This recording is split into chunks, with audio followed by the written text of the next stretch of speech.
할렐루야.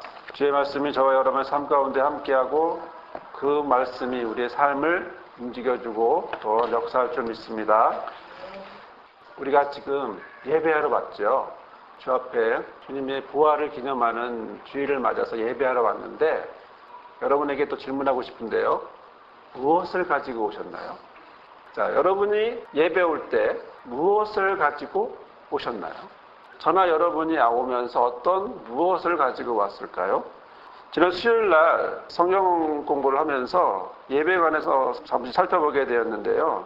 예배란 말이 뭐고 또 시대에 따라서 어떻게 변천되었는지 이렇게 간단하게 살펴보긴 했는데 간단히 보면 우리나라의 이 예배라고 하는 말이 한자로 보면 예의를 갖춰서 경배한다, 절한다 이런 뜻이죠. 그리고 영어로는 이제 워십이라서 가치 있는 것을 드린다 뭐 이런 뜻입니다. 독일어로는 고테스티언스트라고 하는 말인데요. 이건 뭐냐면 독일어로 하나님이 인간에 대한 은혜적인 봉사와 또 우리도 하나님께 대한 우리의 봉사, 하나님을 향한 봉사, 하나님은 인간을 향한 봉사, 서비스라고 하는 표현으로 이제 이렇게 표현이 되어 있는데요. 자, 이렇게 여러 가지를 표현할 수 있는데 그럼 구약에서는 뭐라고 표현할까? 크게 잡아 두 가지가 있더라고요. 엎드린다 이런 표현이 있고요. 봉사한다 이 두 가지를 쓰게 되더라고요. 또 헬라어적으로 보면은 이제 무릎을 꿇는다, 절한다, 봉사, 고백 뭐 이런 뜻으로 이제 예배에 대한 표현들을 다양하게 사용을 했습니다. 그 예배의 방법을 보면 시대에 따라서도 많이 변천을 하게 되었는데요. 태고라고 하면 이제 아담과 하와, 가인과 아벨. 첫 제사가 뭐죠? 가인과 아벨이겠죠. 성경 속에 나와 있는 제사는 가인과 아벨이 드리는 제사를 보면 어떻게 했냐면 우리같이 앉아있는 게 아니라 제물을 딱 드리고 나면 뭐합니까? 뒤로 나와서 엎드립니다. 배를 깔고 엎드리면 그것이 제사였고요. 시간이 흘러가면서 이것들이 상황에 따라서 많이 바뀌게 돼요.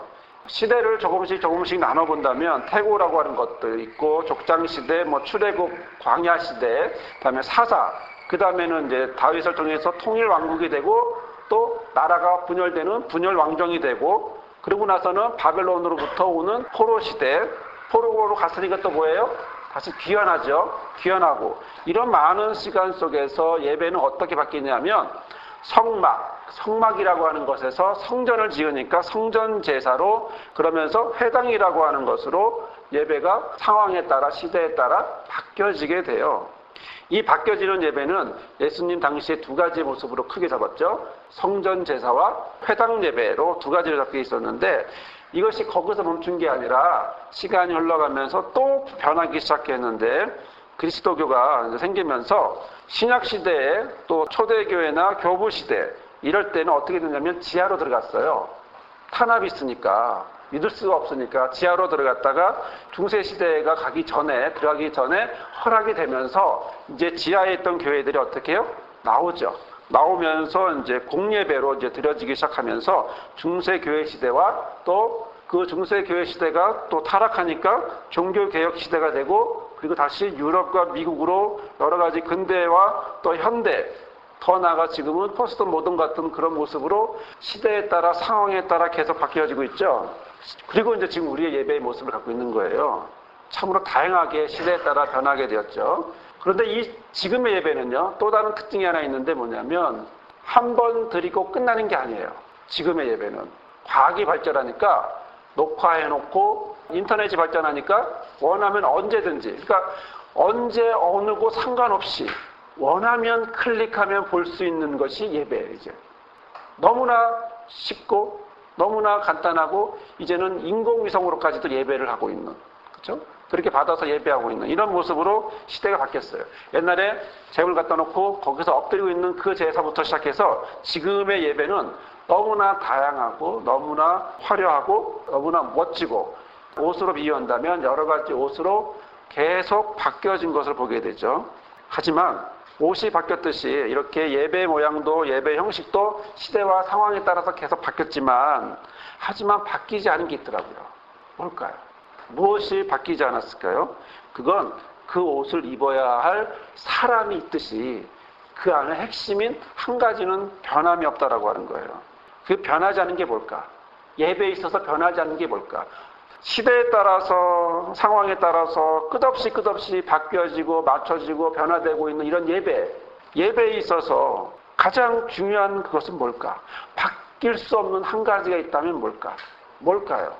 그게 뭘까? 저는 여러분에게 하나 물어보고 싶은 게 뭐냐면 여러분에게 예배란 뭘까요? 여러분의 표현으로 한번 표현해 보실까요? 여러분의 표현으로 한번 예배는 이렇다라고 표현해 본다면 어떨까요? 수요일날 집사님이 했던 표현이 참 인상적이었는데요. 그때 집사님이 뭐라고 그랬죠? 찾아온다라고 표현을 했거든요. 굉장히 그 안에는 신학적인 부분이 많아요. 왜냐하면 나도 찾아오지만 누구도? 하나님도 찾아오거든요. 나도 만나러 가지만 하나님도 오는 거고요. 같이 맞물려서. 그러니까 예배는 여러 가지 모양으로 옷을 입을 수 있지만 본질에서 하나, 내가 아버지 앞으로, 아버지가 나에게로. 그러면서 만나는 곳이 뭐예요? 예배고 예배의 모양으로 이제 가게 된 거죠. 이렇게 예배는 시대에 따라서 상황에 따라 달라졌고요. 또 몇천 년 동안 그렇게 끊임없이 흘러내려왔지만 그러나 가장 중심이 되는 하나님을 향한 마음, 하나님이 우리를 향한 마음, 이 두 가지는 그것이 하나가 되는 예배, 이것은 변함이 없었고요. 또 그런 상황에서 우리가 하나님 앞에 갈 때 우리는 무엇을 가지고 갈 것이냐 이겁니다. 자, 성경에 보면 첫 예배에 가인과 아벨에 대한 이야기가 나오는데 창세기 4장 4절에서 5절에 보면 뭐라고 말하냐면 여호와께서 아벨과 그 제물은 받으셨으나 가인과 그 제물은 받지 않았다 이렇게 되어 있습니다. 우리에게 제물이라고 표현하지만 그 제물이 뭐예요? 아벨과 그 제물일 때 제물은 뭐죠? 제물은 그가 지금까지 살아온 과정들, 삶의 결과물, 정성 이런 모든 것들이 들어가는 거거든요. 그냥 결과만 갖고 온 것이 아니라 결과에는 뭐가 있어요? 과정이 있거든요. 출발부터 시작하는 과정 하나하나를 거쳐서 그래서 아벨이 그 자기가 살아온 그걸 가지고 뭘로? 제물로 드리는 이것이 창세기 4장에 나오는 그런데 하나님이 아벨 것은 받고 가인과 그 제물은 받지 않았죠. 왜죠? 그 안에 무엇인가가 빠져있기 때문에 가장 핵심이 되는 그것이 빠져있기 때문에 가인과 그 제물은 받지 않은 그런 모습을 보게 됩니다.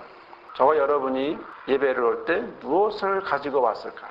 저와 여러분이 아벨처럼 말을 한다면 가인처럼 말을 한다면 현석이와 그 제물은 여러분 각자 이름을 불러가면서 나와 그 제물은 어떤 걸까? 나는 무엇을 가지고 왔을까? 무엇을 하나님 앞에 가지고 왔을까? 결국 내가 가지고 온 건 내 삶이라는 거죠. 내 삶을 하나님 앞에 무엇으로? 제물로 드리는 그것이 창세기부터 내려오는 우리의 예배의 가장 핵심 중에 하나인 겁니다. 삶 따로 예배 따로가 아닌 나의 삶의 이 모습이 희노애락이라고 하는 감정이 무언가 나를 답답하게 하는 것들이 잘 됐으면 바라는 바람들이 또 그런 모든 것들을 다 나의 삶이라고 하는 재물이라고 하는 바구니에 담아서 그렇게 여기에 가지고 온 거거든요. 오늘 우리도 아침에 눈을 떠서 여러 가지 일들이 있었습니다. 기분 좋았던 일, 기분 나빴던 일. 이 모습 가지고도 다 같이 가지고 이 자리에 있는 거예요. 우리 모두가 그냥 그와 별개로 아무 사건 없이 있는 게 아니라 저와 여러분은 그런 삶의 모습 하나하나를 가지고 여기 있고요. 또 그 모습을 내가 다른 사람으로 바꿀 수 있는 것도 아니고요. 내가 다른 사람의 위치로 바뀌어서 있는 것도 아니고 나는 나의 삶을 그리고 내가 살아온 이 하나하나의 것을 가지고 이 자리에 갖고 와서 여기다가 하나님 앞에 내놓는 것. 그리고 우리가 가지고 온 건 나의 삶이라는 거죠. 나와 나의 삶. 내가 지금까지 한 주간 살았고 또 1년간 살았고 10년간 살았고 평생 동안 살아온 이런 모든 것들을 나는 이 자리에 같이 갖고 와서 그리고 하나님 앞에 나와서 또 그 모습으로 하나님을 만나고 있는 게 아닌가. 여러분에게 예배란 뭘까요? 저 여러분에게 예배는 무엇이라고 표현할 수 있을까요? 오늘 우리가 읽은 시편 5편의 말씀은요. 이 예배의 의미, 예배가 뭐냐, 과연 예배란 어떤 것인가 이것을 한번 자세히 살펴보고 또 그것을 한번 나눠보고 싶은데요. 시편 5편은요. 다윗의 시죠. 시편 5편은 다윗의 시예요. 이 시편 5편을 가지고 후대의 제사장들은 아침 제사 때 공식적으로 낭송하는 시편이었어요. 예배 때 사용하는, 제사 때 사용하는 그런 시편이라는 거예요. 시기적으로는요, 3편과 4편이 있지만 그 3편과 4편보다 이 5편은 앞선 시기에 쓰여졌다고 그럽니다. 왜냐하면 3편과 4편은요, 압살롬의 반역 이후에 힘든 상황에서 쓰여진 거라면 5편은 그것이 닥쳐올 것을 감지하고 쓰여진 거거든요. 그러니까 시기적으로 보면 앞에 5편을 쓰고 그 다음에 3편과 4편을 쓰여지게 된 건데요. 이 상황이 어떤 상황입니까?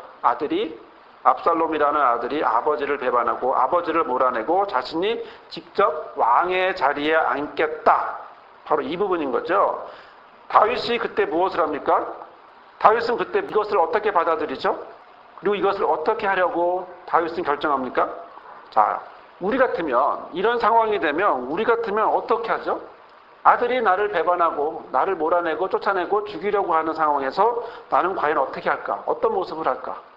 모두가 살아가는 방법은 다 다르니까 또 어려움이 생기면 어떻게 될지 막막하면 그 방법은 여러 가지가 있겠지만 이런 막막한 상황 속에서 그러면 다윗은 무엇을 선택하는지를 우리가 한번 볼까 합니다. 아들이 지금 죽이려고 준비하고 있어요. 자신을 몰아내고 준비하고 있어요.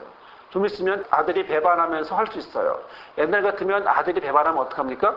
현장을 잡아서 그 사람들을 다시 처형하는 이런 모습으로 올라가거든요. 아들일지라도 그것은 허락되지 않는 행동이었어요. 하지만 다윗은 그렇게 하지 않는 무엇인가를 보게 되는데 다윗의 심정이 우리는 10편, 5편 1에서 3절까지의 말씀을 통해서 보게 됩니다. 다윗은 무엇을 선택하는지 볼까요? 여호와여 나의 말에 귀를 기울이사 나의 심정을 헤아려 주소서. 나의 왕 나의 하나님이여 내가 부르짖는 소리를 들으소서. 내가 주께 기도하나이다. 여호와여 아침에 주께서 나의 소리를 들으시리니 아침에 내가 주께 기도하고 바라리이다.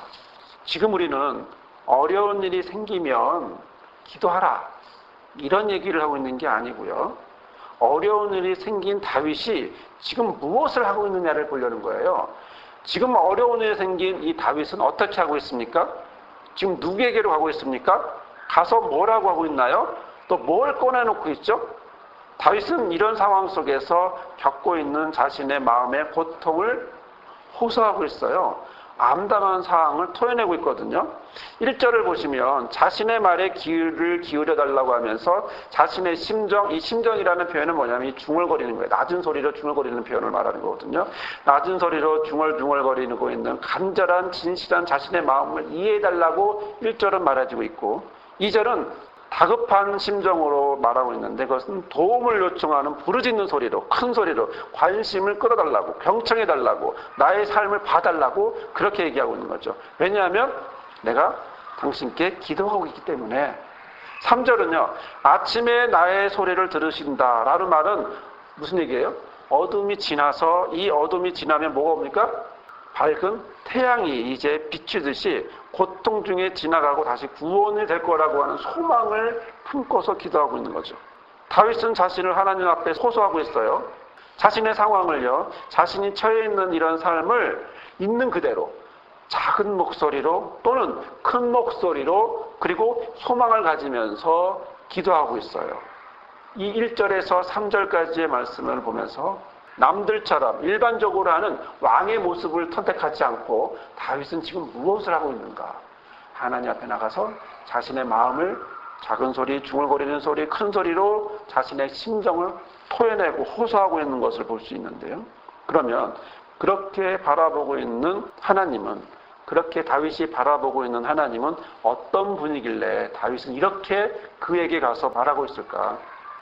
여기에는 4절에서 6절까지의 말씀이 그대로 나와 있는데요. 주는 죄악을 기뻐하시는 신이 아니시니 악이 주와 함께 머물지 못하며 오만한 자들이 주의 목전에 서지 못하리이다. 주는 모든 행악자를 미워하시며 거짓말하는 자들을 멸망시키시리이다. 여호와께서는 피 흘리기를 즐기는 자와 속이는 자를 싫어합니다. 이렇게 다윗이 14절에서 6절까지의 말씀에서 말씀하고 있죠. 다윗은 이것을 6가지로 하나님의 모습을 얘기해주고 있어요. 그러니까 첫 번째는 하나님은 죄악을 기뻐하지 않는다.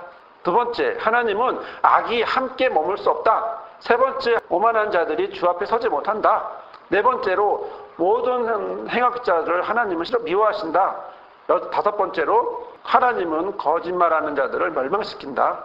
여섯 번째로 피 흘리기를 즐기고 속이는 자들을 하나님은 싫어하신다.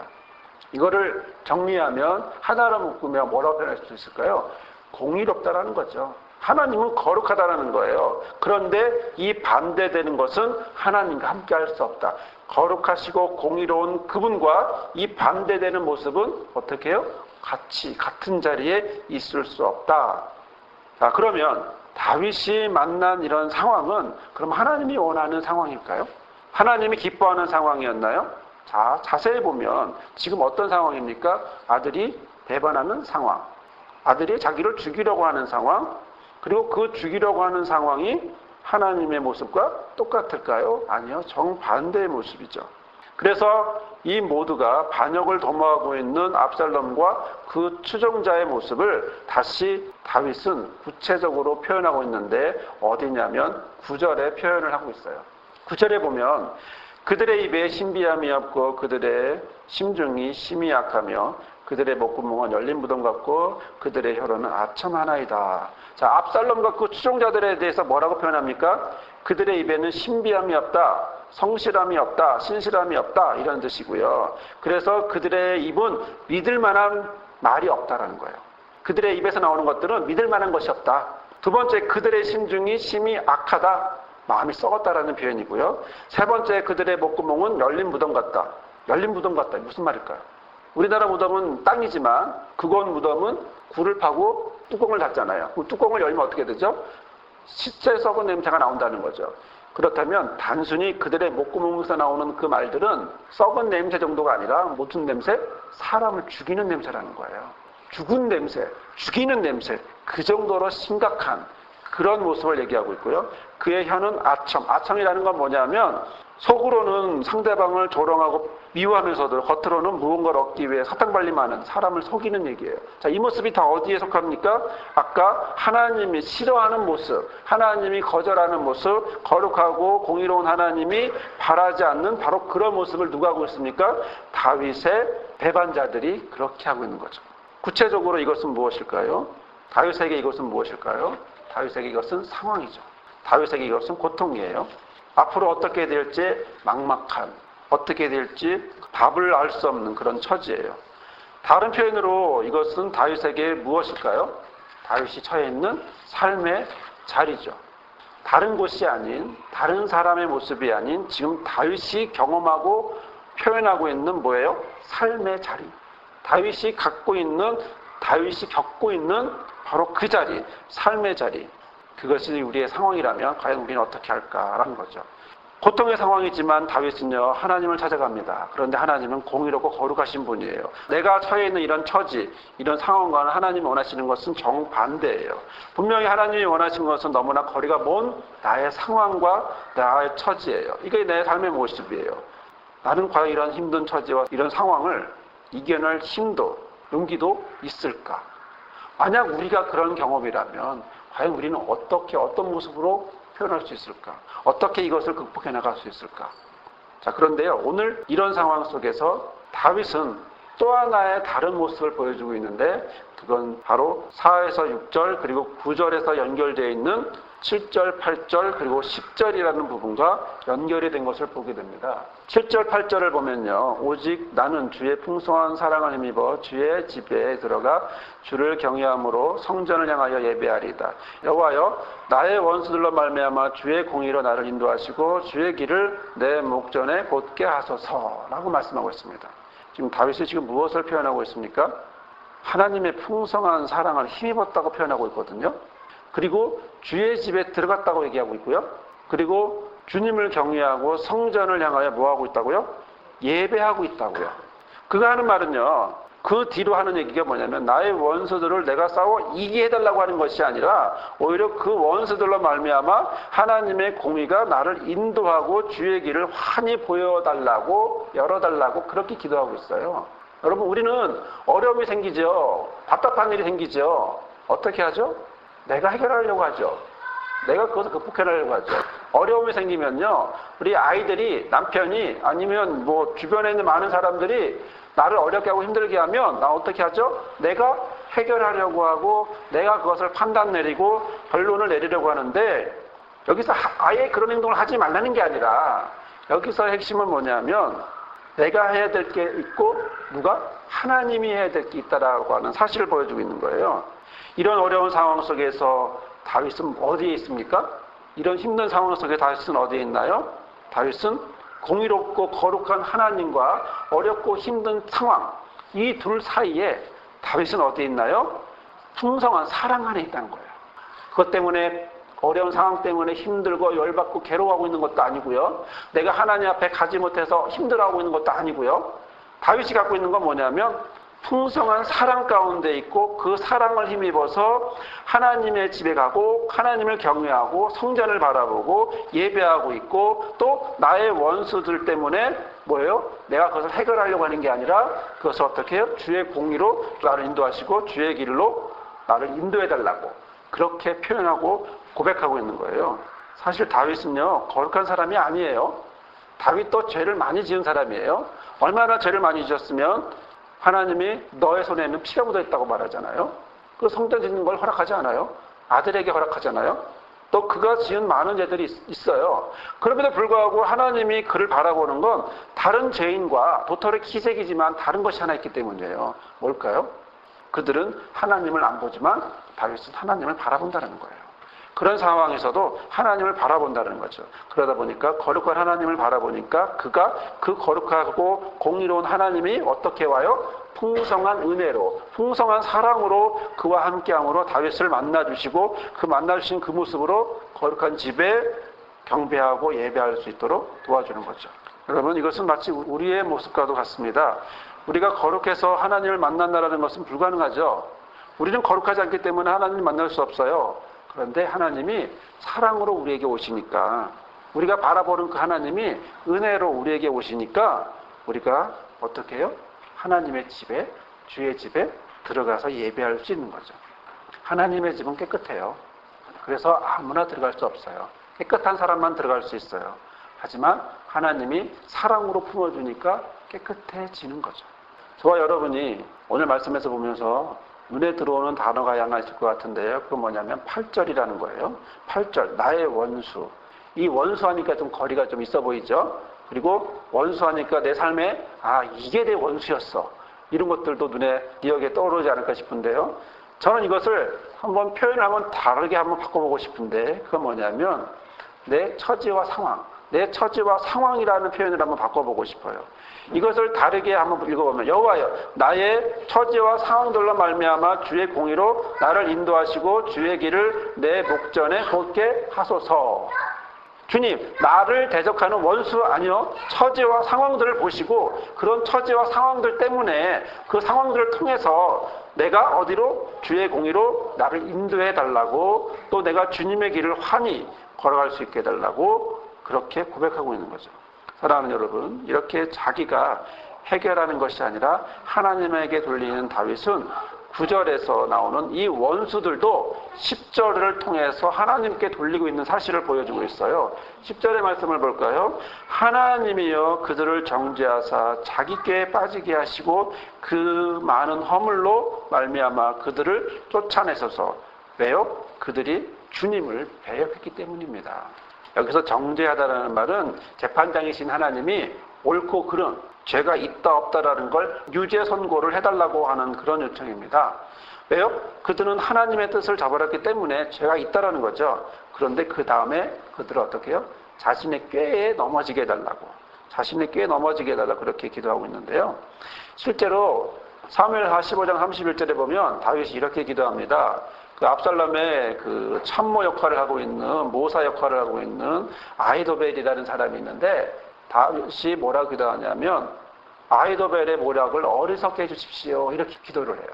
그리고 실제로 그런 모습이 나오고요. 결과적으로 압살롬은 배반 활동이 실패하게 되고 또 압살롬의 모사였던 아히도벨은 그 모반이 실패하니까 고향으로 가서 자살하게 되는 그런 모습을 보게 됩니다. 자, 어려운 처지가 시작되는 이런 상황 속에서 그럼 다윗은 뭐라고 고백을 할까? 이겁니다.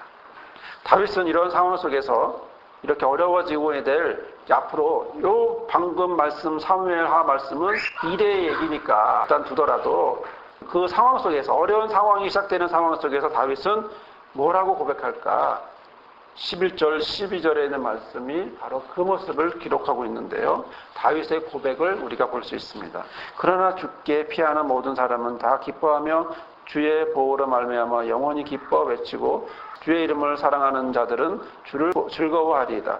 여호와여 주는 의인에게 복을 주시고 방패와 같은 은혜로 그를 허위하시리이다. 사랑하는 여러분, 자세히 보시면 아직 이건 일어나지 않은 상황이에요. 그렇죠?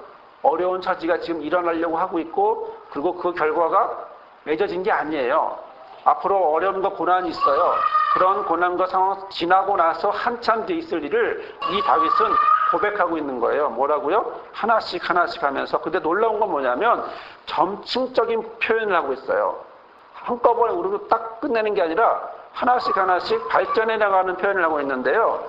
주께 피하는 모든 사람은 다 기뻐하고요. 피했어요. 그 다음에 보호를 받죠. 그리고 나서 어떻게 해요? 보호받은 사람이 어떻게 해요? 주님의 이름을 사랑하는 사람이 되는 거예요. 피하는 것, 보호, 주님의 이름을 사랑하는 사람으로 점점점. 그러면서 뭐가 돼요? 더 기뻐하고 기뻐하는 이런 모습으로 바뀌었죠. 자, 사랑하는 여러분, 지금 다윗은 무엇을 하고 있나요? 지금 다윗은 어려운 처지, 고통의 상황이에요. 이것은 다윗에게 있어서 삶의 모습이에요. 다윗은 이것을 어떻게 합니까? 하나님 앞에 가지고 옵니다. 뭘로요? 기도로. 또 하나님 어떤 하나님이에요? 거룩하고 공의로운 분이에요. 그 거룩하고 공의로운 분에 대해서 고백하고 있어요. 그리고 그 모습이 뭘로 또 바뀌어지고 있습니까? 다윗에게 다가옵니까? 사랑으로 다가오죠. 이건 고백이에요. 하나님이 나에게 어떤 분이고 하나님이 나의 삶 가운데 어떻게 역사하시는지 고백하고 있는 거죠. 그래서 시편은 말씀이고요. 시편은 찬양이에요. 자, 지금 다윗은 무엇을 하고 있습니까? 다윗은 지금 하나님께로 나아가고 있고 그러면서 예배하고 있는 거예요. 다윗은 지금 예배하고 있습니다. 자신의 삶의 자리에서 자신이 어렵고 힘든 상황 속에서 그 삶을 가지고 나와서 하나님 앞에 가서 예배하고 있습니다. 삶을 통해서 하나님을 만나고 있고요. 그 하나님이 어떻게 해요? 다윗에게 와서 사랑으로, 풍성한 사랑으로 품어주고 안아주고 보호하고 방패가 되어주고, 다윗이 자신의 삶과 함께 갔더니 하나님은 그에게 와서 같이 만나는 뭐예요? 예배의 모습을 보게 되죠. 사랑하는 여러분, 시대와 상황은 바뀌어도요, 우리의 예배의 모양은 바뀔 수 있어도요, 절대로 바뀔 수 없는 것은 바로 우리가 하나님 앞에 간다라고 하는, 우리가 하나님 앞에 우리의 삶을 가지고 찾아간다라고 하는 사실입니다. 만나러 간다라고 하는 사실입니다. 또 하나님이 우리에게 오셔서 우리에게 힘과 위로와 사랑을 허락한다는 거죠. 우리가 가져가는 것은 나의 삶인데 하나님은 사랑을 가지고 와서 그것을 품어준다라고 하는 거죠. 사랑하는 여러분, 오늘 우리는 지금 무엇을 가지고 왔나요? 오늘 이 자리에 하나님 앞에 예배하기 위해서 온 저와 여러분은 무엇을 가지고 왔습니까? 우리는 지금 나의 삶을 가지고 왔습니다. 여러 가지로 힘든 나 자신부터 시작해서 가정의 상황, 직장과 지역의 상황, 각자 속해 있는 상황, 건강의 상황, 물질의 상황, 여러 가지 고민의 상황, 잘 됐으면 하는 거, 여러 가지 것들을 다 그걸 가지고 우리는 이 자리에 옵니다. 그리고 하나님을 만납니다. 그럴 때 하나님에게 우리는 이야기합니다. 작은 소리로, 큰 소리로 나의 심정을 하나님 앞에 고백합니다. 그리고 그것이 나에게 고백이 되고 찬양이 됩니다. 그리고 바라보고 열매가 맺어질 걸, 우리를 방패로 보호하실 것을 바라보면서 우리는 이 시간 여기에 있습니다. 이것이 예배입니다. 그럴 때 하나님이 오셔서 저와 여러분을 향하여 사랑으로, 풍성한 사랑으로 품어주시고 안아주시고 또 저와 여러분을 점층적인 모습으로 하나님께 피했는데 보호하시고 보호한 우리를 어떻게 해요? 주님의 이름을 부르면서 사랑하는 자로, 그러므로 느껴지는 기쁨을 경험하게 하는 이런 하나하나의 모습으로 우리를 바뀌어지게 하고 있다라고 하는 모습을 다윗의 고백을 통해서 보고 있습니다. 사랑하는 여러분, 다윗의 처지가 우리의 처지와는 달라요. 다윗이 경험한 것이 우리와는 달라요. 하지만 다윗이 하나님을 그 상황을 가지고 만났듯이 우리도 우리의 상황을 가지고 하나님을 만납니다. 각자 주어진 상황, 각자 주어진 힘든 것들, 각자 주어지는 처지들, 고통들이 한가운데 모여서 하나로 모아서 우리가 하나님 앞에 나아갈 때 하나님은 그것을 받으시고 아벨과 그 제물을 받으신 것처럼 저와 여러분도 저와 나의 삶을 받으시고 그리고 그것을 하나님이 품어주신 것처럼 또 이런 저와 그런 소망이 주 앞에 드려지는 것처럼 우리 모두의 삶은 더 그러한 삶으로 또 우리 모두의 예배는 바로 그런 예배로 그리고 순간순간마다 우리의 삶을 하나님 앞에 예배로 드리는 그런 모습으로 그래서 하나님이 우리의 삶을 보호하시고 경험하는 그런 경험을 고백을 체험을 겪어가면서 살아가는 저와 여러분이 되시기를 주님의 이름으로 부탁을 드립니다. 아멘. 거룩하신 주여 오늘 말씀을 통하여 기도하오니 오늘 우리의 모습이 다윗과 같은 모습이 되기 원합니다. 다윗은 어렵고 힘든 부분 중에 너무나 힘들고 나약한 부분 중에 그리고 고통 속에서 힘들고 어려운 중에 그것을 자기가 해결하는 것이 아니라 하나님 앞에 와서 작은 소리 큰 소리로 외치고 또 그 모든 것을 바라보면서 하나님이 함께 하시고 인도하실 것을 공의롭고 거룩하신 하나님이 또한 풍성한 은혜로 자신과 함께함으로 자신을 품어주시고 안아주실 거라는 사실을 고백하는 다윗의 고백이 다윗의 찬양이 다윗의 기도가 우리의 예배가 되도록 인도하여 주옵소서.